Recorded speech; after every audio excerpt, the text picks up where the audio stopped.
Buenas noches, ya estamos otra vez aquí con la clase de libros históricos y nos habíamos quedado en la historia cronista y vamos a abundar un poco más en lo dicho hasta ahora. Nos quedamos en la fecha y lugar de redacción de estos escritos, de los dos libros de las crónicas, que son los que nos ocupan en estos momentos. La postura más extendida entre los autores es la de aceptar una fecha tardía. Obviamente tiene que ser escritos posexílicos porque han conocido el reasentamiento de los que vuelven de la Golá. Por tanto, la fecha necesariamente es posexílica. Hay quien sigue pensando en una fecha intermedia sobre el siglo IV, como Driver, Eichfeld, Curtis. La mención del ascenso del rey persa al poder, en 2 de Crónicas 36-20, cuando Ciro asciende al poder, hace que se pueda situar como fecha más antigua, aunque la menos probable, el año 539. Con todo, hay una serie de elementos que permiten apostar por una fecha tardía. Por ejemplo, la referencia a los dáricos, que es una moneda persa que no se acuña hasta un periodo ya más tardío. Los acontecimientos históricos contemporáneos, no hay énfasis especial en los acontecimientos del periodo babilónico, persa o helenístico. Es decir, estamos en un intermedio de la época persa bien entrada y no hay énfasis ya.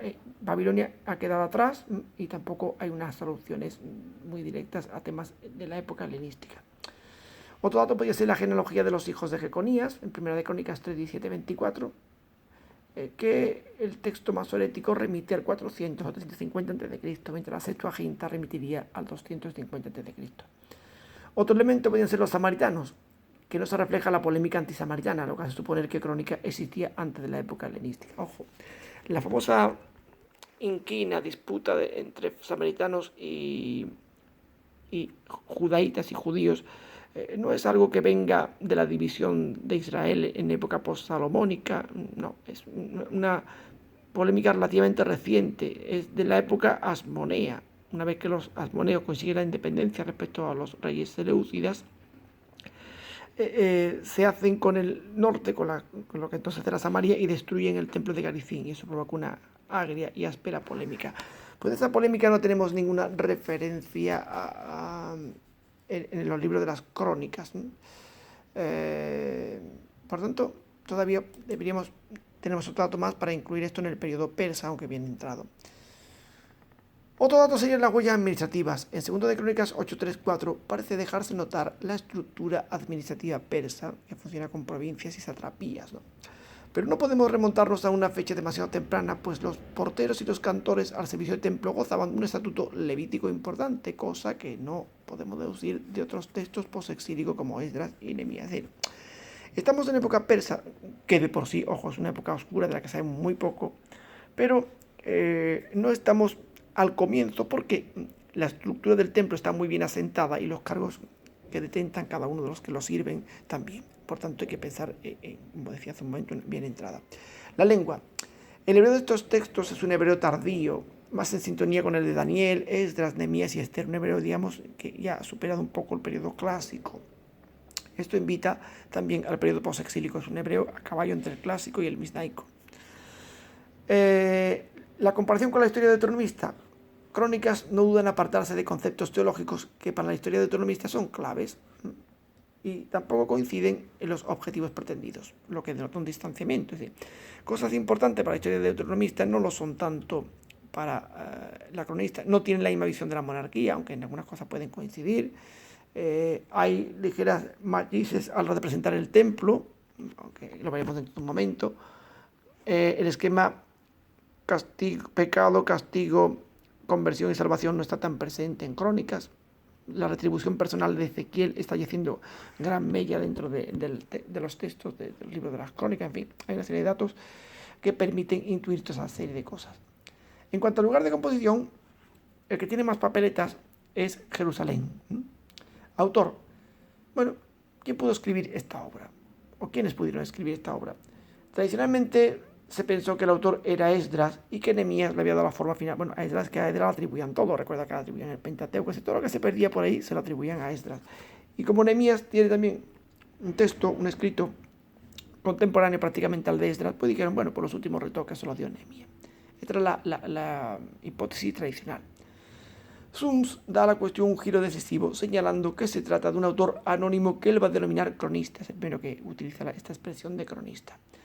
La cuestión está en si hay que hablar de un autor o de una escuela, como ocurrió con la historia de Deuteronomista.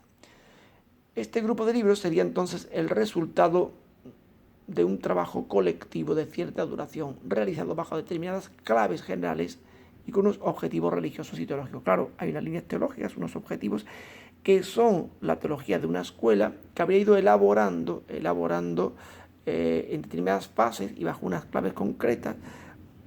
Estos escritos habían ido cristalizando y cuajando como fruto de esa doctrina de escuela. Bien. Esta vía de reflexión está actualmente en desarrollo. Los autores están, digamos, configurando esta manera de concebir la autoría de crónicas. A favor de esta línea de investigación existen una serie de indicios. Primero de ellos es la sucesiva labor redaccional detectable en esta obra. Uno la va viendo y va observando cómo hay reelaboraciones a lo largo de... Uno puede diseccionar la obra básicamente y ve cómo ha habido retoques, incluso reelaboraciones. Bueno, el diverso material empleado en la composición. Sí, ya sabemos que de material archivístico, material que encontramos en otros libros de la Biblia, Pentateuco, Historia de Deuteronomista, etcétera, Salmos, etcétera, ¿no?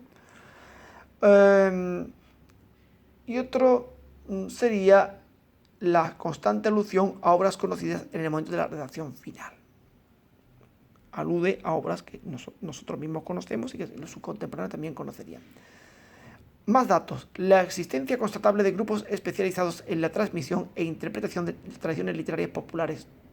Hay grupos que efectivamente recopilan tradiciones, las transmiten, incluso las encorsetan en líneas teológicas determinadas. Ese sistema de escuelas es detectable en la época post-exílica. Y más datos que podríamos dar, yo puedo aquí, etcétera, pero más datos podríamos dar. Esta línea de estudio puede ayudar a entender esta obra como el fruto de una tendencia institucionalizada en el seno de la comunidad judía. Sería eso, la cristalización de una tendencia institucionalizada, igual que ocurrió con la historia de Deuteronomista, más que como el resultado de un empeño puramente personal. Si no, sería un señor que se sentó un día y escribió un texto porque estaba... digamos, voy a escribir este texto que estoy aquí, que lo tengo todo en la cabeza, no. Sería una escuela, una tendencia teológica que cuenta con apoyo institucional, sobre todo porque está al cargo de la reconstrucción del templo, está al cargo de la organización del culto, está al cargo del control y repoblación por parte de la Golá o reubicación de la provincia de Judá. Pues todo ese tipo de cosas pues requieren un carácter institucional. Y lo que le va a dar el marchamo, digamos, de autenticidad a eso, la carta de naturaleza, el que va a permitir avalar esas reivindicaciones, es precisamente esa teología que ha cuajado en estos libros. Bueno. Por tanto, al hilo de todo esto, ¿qué propósito y dimensión histórica tendría esta obra? La peculiar historia de Israel se concibe desde el convencimiento de que el futuro, la esperanza, aún es posible. Es decir, tengo una diferencia importante ya con la historia de Deuteronomista, al menos en su primera fase. Ellos vienen del exilio, han superado la etapa de prueba y tienen una importante esperanza en el futuro. ¿Cómo conciben el pasado? Pasado como una lección pedagógica. ¿Por qué? Porque han recuperado Jerusalén. Jerusalén sigue siendo el lugar escogido por Dios para vivir. Y los que regresan son descendientes de Judá, capaces junto con los hijos de Israel de recrear el nuevo pueblo de Dios, el Israel total. O sea, hay una teología muy concreta. Jerusalén está recuperado, pero los herederos de los que se marcharon al exilio han vuelto y reivindican sus prerrogativas, aunque dentro de esa reivindicación tienen una visión pan-israelítica. Se consideran capaces de crear junto con todo Israel el nuevo pueblo de Dios, el Israel total que ellos anhelan. Por tanto, tenemos ya esa dimensión. Y al hilo de esa dimensión, ¿qué finalidad tiene la obra? Pues, bueno, primero lo que encontramos en ella es un pretendido carácter histórico, aunque está llena de planteamientos teológicos, cosa que llevamos diciendo desde que empezamos a explicar este guión. Por ello, se han propuesto distintas finalidades de la obra. Los autores, viendo su valor altamente teológico, plantean distintas finalidades. Una de ellas sería legitimar las instituciones culturales jerosolimitanas como las únicas genuinas y mostrar al mismo tiempo que el reino de Judá había sido la auténtica comunidad en la que se realizó el pueblo de Dios. Martin Notz y Torrey. Dos importantes fines. Uno, tomando el testigo de la reforma deuteronomista, es decir, solamente Jerusalén y su templo son los lugares hábiles y válidos para dar culto a Yahvé. Segundo, solo Judá ha sido la auténtica cristalización del pueblo de Dios. En Judá está el resto que se ha constituido, que ha llegado a dar el perfil de pueblo de Dios por encima de los demás. Esas ideas estarían ahí, ¿no? Bueno, otros piensan que el fin sería resituar a la casa de David en un lugar preeminente en la historia de Israel, claro, además de reivindicar la autoridad del templo y del culto en los tiempos de Zorobabel. Esta sería la de David Noel Freeman, que es el coordinador de la Anchor Bible, una magnífica obra que tenéis en la biblioteca a vuestra disposición. ¿Qué pretendería? Reivindicar primero el papel de la casa de David, porque en un principio, a la vuelta del exilio, se pensaba, bueno, pues que podían recuperar la monarquía. De hecho, el propio Zorobabel le parecía ser un pretendiente al trono, que desapareció rápidamente, por supuesto, por intereses de la casa real persa, a la que no le convenía ningún monarca israelita en el trono. Y también reivindicar la autoridad del templo y del culto. Claro, el templo y el culto siempre van a ocupar un lugar preeminente en la restauración, en la vuelta del exilio. ¿Qué ocurre con estas visiones? Bueno, que podrían resultar reduccionistas y podrían obviar la complejidad de la obra, tanto en forma como en contenido. La obra, como digo, es muy compleja. Por ello, lo mejor sería considerar que el objetivo de Crónica abarca todos los principales aspectos de la vida civil y religiosa de Israel. O sea, podría ser todo lo anteriormente dicho en conjunto y además abarcaría toda la vida religiosa israelita. Templo, cultos, sacerdotes, ley, centralidad de Jerusalén, profetas, pueblo. Esta es la opinión de Sarah Jaffet, que es una gran especialista en los libros de las crónicas, libros que, como hago un paréntesis, tuvieron durante las décadas anteriores poca dedicación, ahora están siendo redescubiertos. Pues se pensaba que era algo repetitivo, que era una obra de poco interés teológico, ahora se están descubriendo como un gran filón para conocer la restauración judía después del exilio. Bueno, pues hasta aquí los aspectos introductorios de la obra a lo que yo he querido ir dando un importante repaso, ¿no? Pero vamos a ver ahora lo que a nosotros nos interesa mucho, que son las líneas teológicas fundamentales. La he dividido en subepígrafes que la iremos viendo una por una. Dios y la historia. La historia en Crónicas es un espacio de encuentro entre Dios y su pueblo. Hombre, en Crónica y en la historia de Deuteronomio también, ¿no? Sí, vale, pero Crónicas funciona como un espacio de encuentro entre Dios y su pueblo. El principio que rige esta historia consiste en asegurar desde el comienzo la empresa que Dios lleva a cabo para así garantizar la futura existencia de Israel. Es decir, el pueblo tiene que ser consciente del plan que Dios lleva a cabo y está teniendo para su pueblo, hacer lo suyo y garantizar así que Israel no desaparezca. Para expresar esta relación de Dios y su pueblo en el ámbito de la historia, Crónicas echa mano de las categorías de alianza y elección, claro, categorías que ha heredado de la historia anterior, incluso del Pentateuco, y extrae las consecuencias de la alianza para salvaguardar la futura existencia de Israel, y para salvaguardar que Israel conoce cuál es la empresa que Dios tiene para ellos y que la respeta. Bien, ¿cuáles son estas consecuencias? Una, importancia que adquiere la continuidad de la monarquía davídica, que es la depositaria directa del pacto. Aunque esto será efímero, no llegará a haber ningún monarca, como digo, Zorobabel, el pretendiente, que fue gobernador, desaparecerá con gran rapidez. Pero las expectativas en la casa de David y el mesianismo davídico van a arrancar de aquí, ¿no? La segunda consecuencia es la permanencia de Dios en el templo de Jerusalén. Es decir, Dios ha vuelto a su morada, por lo menos su nombre, que es el que hace morar allí, ¿no? En cuanto a la elección, sus orígenes no se encuentran en la historia, sino en el momento mismo de la creación. Es decir, por eso esta gente empieza su elemento genealógico desde la época adamita, con el propio Adán, ¿no? Con lo que se produce entre Dios e Israel una relación única de carácter absoluto. Es decir, la relación con Dios se retrotrae a Adán y después se va perfilando para darle esa idea de una relación única y absoluta de Dios con su pueblo. Dios se compromete a garantizar el privilegio de Israel, el que sea su pueblo, lo que se expresa de modo explícito y enfático por medio de la convicción de que su amor es eterno. Un estribillo repetido en todos esos textos que tenéis ahí. Porque es eterna su misericordia. Usa los términos Gesed, que es para la misericordia, y Olam, que en hebreo indica la eternidad. Según Crónicas, Dios interviene en la historia para velar por la justicia, en la dinámica castigo-premio, pero no en el esquema cuaternario de la historia deuteronomista.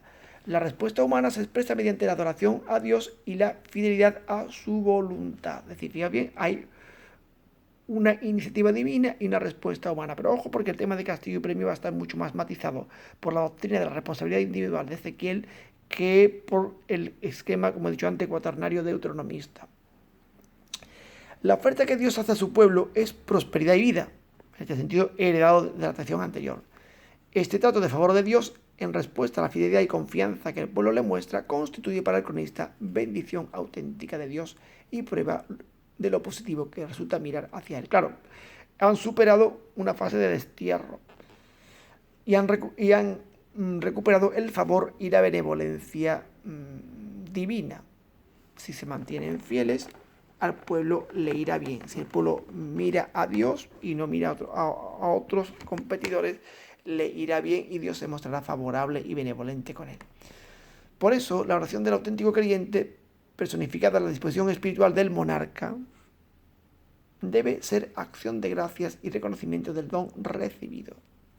Las acciones de acción de gracias, como las que tenemos de David, Salomón, etc. Aquí tenéis dos ejemplos importantes, primero de Crónicas 16:8 y primero de Crónicas 29:16. El monarca es el encargado de agradecer y reconocer los dones que Dios ha dado, especialmente los grandes monarcas David y Salomón, ¿no? Finalmente, todas las bendiciones de Dios se concentran de modo particular para Israel en dos.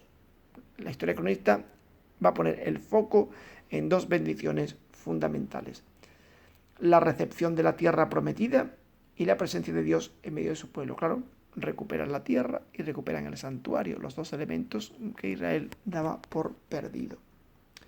Pues esta sería la primera línea teológica fundamental, que está, bueno, no tampoco es de gran amplitud, pero que podemos ir tirándola. No estoy haciendo la exégesis que suelo hacer en muchos casos de algunos textos, en la facultad lo hago, pero tampoco quiero agobiaros con tanta materia. Haré a bola pluma algunas si voy pudiendo. Bien, la segunda gran línea teológica es la que considera a Israel pueblo de Dios. Una de las implicaciones inmediatas de la alianza es que, a pesar de ser la monarquía depositaria y garante permanente de la alianza, el destinatario último es el pueblo de Israel. Claro, aquí hay una variación. ¿Sí? La monarquía es la depositaria del pacto, la casa de David la depositaria del pacto. David fue el que se le hizo la promesa a través de Natán. Pero estas promesas no son solo para David, son para el pueblo. El pueblo es el destinatario último de las promesas. El cronista presenta este hecho desde los mismos orígenes, pues esta alianza existe ya desde el principio, es para toda la creación, para toda la humanidad. Por eso la historia comienza con Adán, como yo decía yo antes, para todo el mundo. No la restringe al ámbito davídico, aunque David sea realmente el beneficiario último, ¿no? Sus beneficiarios no se restringen a Judá y Benjamín, al reino del sur, sino que son todos los hijos de Jacob, las 12 tribus. ¿Por qué? Porque acabo de decir que tienen un proyecto pan-israelita de reconstruir el Israel global. Bueno, Crónicas nunca ceja en el empeño de transmitir la importancia que tiene eso, la unidad de Israel para el conjunto de las promesas. Las promesas solo pueden realizarse totalmente desde la perspectiva de que Israel recupere su unidad, ¿no? El verdadero Israel lo constituyen el reino del norte y el reino del sur, segundo de Crónicas 2:16-11-3. Es decir, él ve siempre un Israel total, un Israel que sería las fronteras davídico-salomónicas. Para el cronista, el reino del norte perteneció siempre al Israel ideal, no es una serie de herejes como consideran después en el periodo helenista los samaritanos, sino que pertenece al Israel real. De hecho, hay textos muy interesantes, no los voy a comentar aquí, porque tampoco quisiera yo, pero pertenecen al Israel ideal, vienen a celebrar la Pascua con Josías, israelitas del norte, israelitas piadosos que vienen y adquieren esos mismos nombres. Cuando hay racias entre monarcas y el monarca del sur logra una victoria sobre los israelitas del norte, los profetas al final le piden en nombre de Yahvé que los dejen marchar porque son hermanos suyos. Dejo aquí el vídeo que si no pesa mucho después.